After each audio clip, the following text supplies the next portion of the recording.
karavavahai tejasvinavadhitamastu ma vidvishavahai. Om Shanti Shanti Shanti.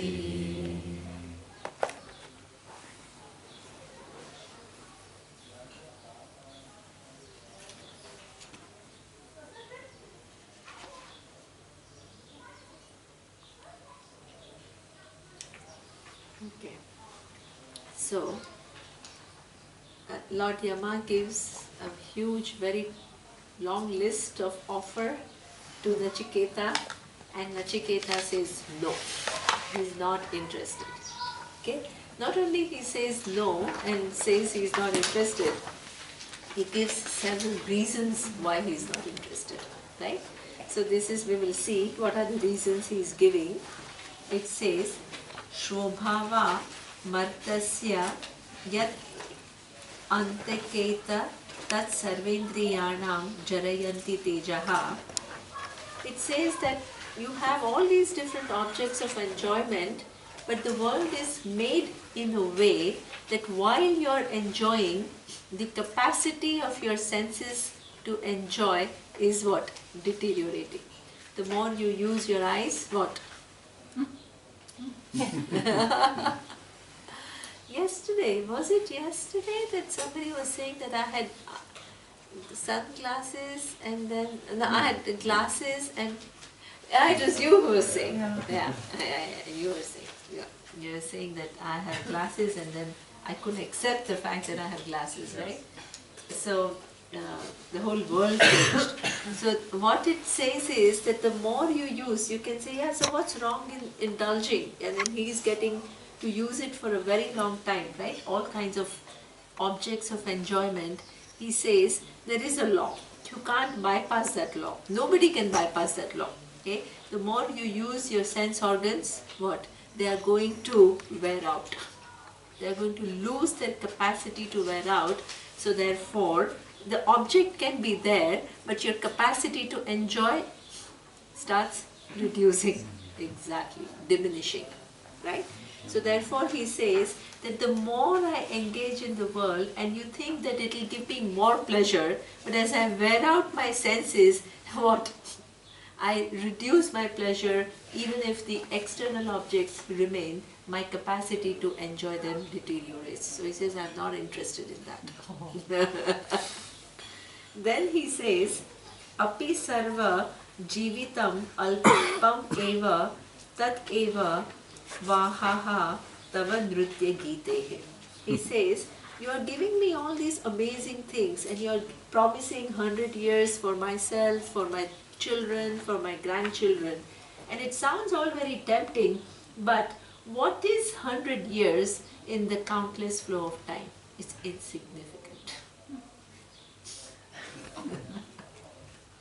Right?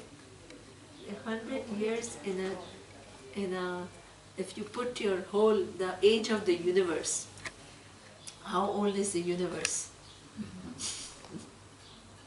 He says it's insignificant, right? And then he says that therefore he says, not only my senses will deteriorate, the enjoyment you are promising for 100 years, which is insignificant, you only keep your Nritya Gita. Nritya means all the forms of dances and Gita means all forms of music. All kinds of goodies that he offered, you know, that you will have a very pleasurable life, you will be surrounded by all these beautiful women and you will have dance and music and total hedonist picture he gave. Right? That anything that you can think about enjoying and heightening that enjoyment, everything I'm giving you effortless. Right? And he says, it's no good for me. So this is what he says. And then he says, then he explains. He explains, Na vittena tarpaniyaha manushyaha. Vitta is the wealth. I have not seen any human being who's totally satisfied because the person has all these different surroundings. Vitta means any form of wealth and any form of enjoyment. Show me one person who can say that I am totally happy and fulfilled with all these different surroundings. Okay?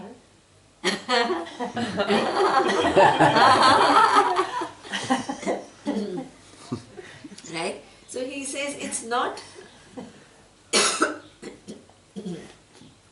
but this is where intelligence lies.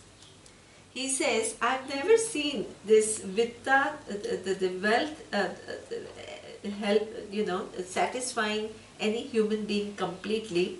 Okay, lapsyamahe vittam adrakshma chetva. He says, but anyway, I will get wealth by just seeing you. The fact that I've come to you and I have your blessing, when I go back, anyway I'll have wealth. So I don't need to choose it. I have it. That means, what is he doing? He's ensuring that he has, what is his relationship with wealth?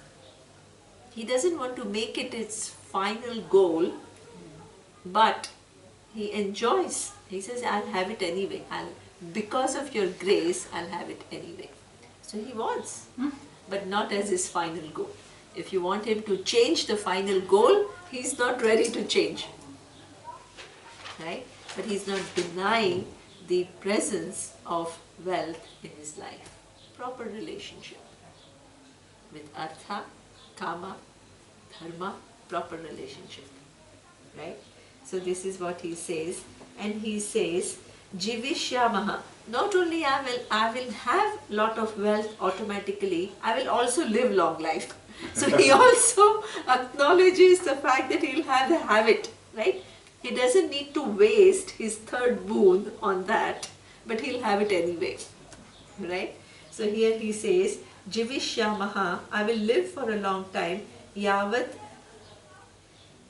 shishyasi tvam varahu me varaniyam saha eva. Okay, as long as you are ruling on this earth, I will have my life, you will not come and take me. So that means he's ensuring even longer than what he promised, right? And he says, I'll have that long life, and then I'm not changing what I'm asking for, right? And the final argument that he gives is, he says, you told me, he says, yasmin idam vichikitsanti mrityoho yat samparage mahati bruhi nastat yoyam varaha gudam anupravishtaha na anyam tasmat nachiketa vrunite. Okay? Lord Yama also told him that even Devas don't know what exactly is the reality about Atma, so this is all just too difficult and this is just too much for you, your little boy. So he says, if it is something difficult, then I want it even more.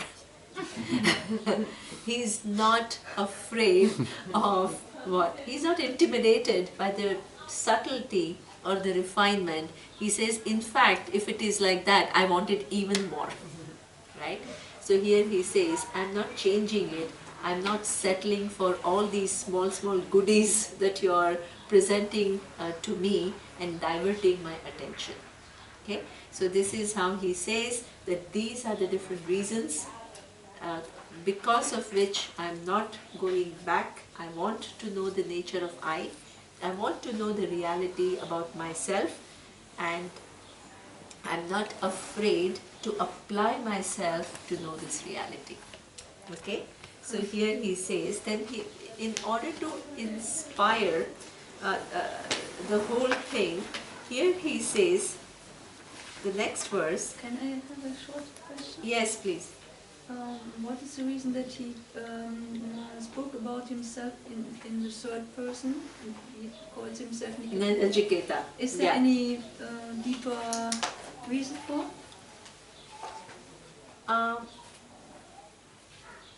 I don't know. Do you know? No. I think there's some kind of a manner of speaking. Yeah. There's some kind of a manner of speaking that Not to Nachiketa avoid doesn't. the I? No, that's no. Okay. Not really. He just says, yeah, he says that Nachiketa doesn't want it. Nachiketa, you're right. He's not saying, I don't want it. Yeah, It's you're like right. a little Yeah, child, little no? child. He's, Yeah. He's just saying that I'm not settling for any of that. Okay? So here he says that there is a huge difference. You can't compare all that you have offered to me and what I'm asking. So he is explaining, Duram eta viparite vishuchi vidya yacha avidya yacha vidya iti gnata vidya abhipsinam nachiketasam manye natva kamaha bahavaha aloluptaha. This is what actually Yama is saying. Here he says that two things. Now he is going to beginning to teach. Okay? From the next verse he will begin to teach, which we will see tomorrow. But he actually congratulates Nachiketa before and acknowledges his brilliance before he starts to teach. Because Lord Yama recognizes that this little boy is not an ordinary boy. Okay? I can't give him stories and I can't tempt him with things. Right? He's clear. That clarity is very much there. Okay? What he wants and what he does not think as the ultimate objective. Okay? So this is where he says there is two very, very different things. One is what we call vidya and the other one is avidya. Okay? Vidya here is a technical word. Okay? Technical word means knowing the reality about yourself. And avidya is what? Not knowing the reality about yourself. Right? So he says the distance between knowing the reality about yourself and not knowing the reality about yourself is huge. Right? If you know the reality, if according to Vedanta, and if it is right, what Vedanta says, who are you?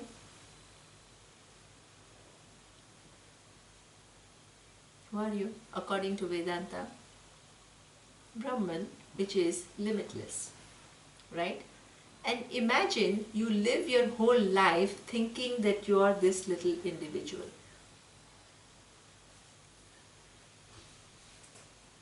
What is the gap between a finite individual and infinity? What is the gap between finite and infinity?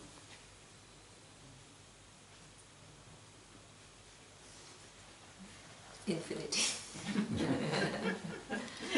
So therefore, what is the loss?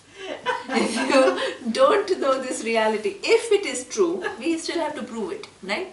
It's not like you want to say, oh, Vedanta says I'm limitless and I want to get into some kind of a make-believe ideas. No, I will show it to you how. Vedanta shows how it is, right? But if, just logically, if what Vedanta says is right, and if it is, and what Vedanta says is that you are limitless, and if you continue with your vision of yourself as being this limited individual, what is the nature of loss? As Gabi says, it's infinite. So, therefore, you don't want to settle in this life with an infinite loss. Who wants to?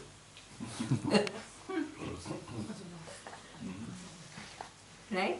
So therefore he says that you are good because you are able to distinguish the magnitude of difference between all the other pursuits and this pursuit. The magnitude of difference has to be totally clear. Otherwise every small thing will come in the way and it will attract you and then you will be taken away. Okay? So there he says you are actually deserving of this knowledge because you have that discrimination, you have that clarity, you know what you're looking for. Okay? And therefore I consider you as somebody who's deserving of this knowledge and I'm going to teach you now. So now that Lord Yama and Nachiketa have a different relationship. What is the relationship now? Guru and Shishya. That relationship has undergone a change. Lord Yama assumes the status of a guru, a teacher, and Nachiketa says, I am your student and I want to learn this. And then the teaching begins. Okay? So now from tomorrow onwards, we will see the teaching. Okay? Just before that, what time, are you ready with your, oh, you're ready. Okay, so today it's enough. Tomorrow I will just, I have one exercise for you. Reflect about, this is a story. What are all the different dimensions that you learn from this story? Think about it, because I will ask you tomorrow, what did you get from this story? Too many things are talked about the character of Yama, his attitude, about Nachiketa, what he saw, about Nachiketa's father, his behavior. All this has a lot to tell. So think about, it's not just a story, it has a lot of implications. Think about it. So we will summarize it before we go, and we go on to the teaching. Okay? Om Purnamada Purnamidam Purnat Purnamudachyate Purnasya Purnamadaya Purnameva Vashishyate. Om Shanti Shanti Shanti.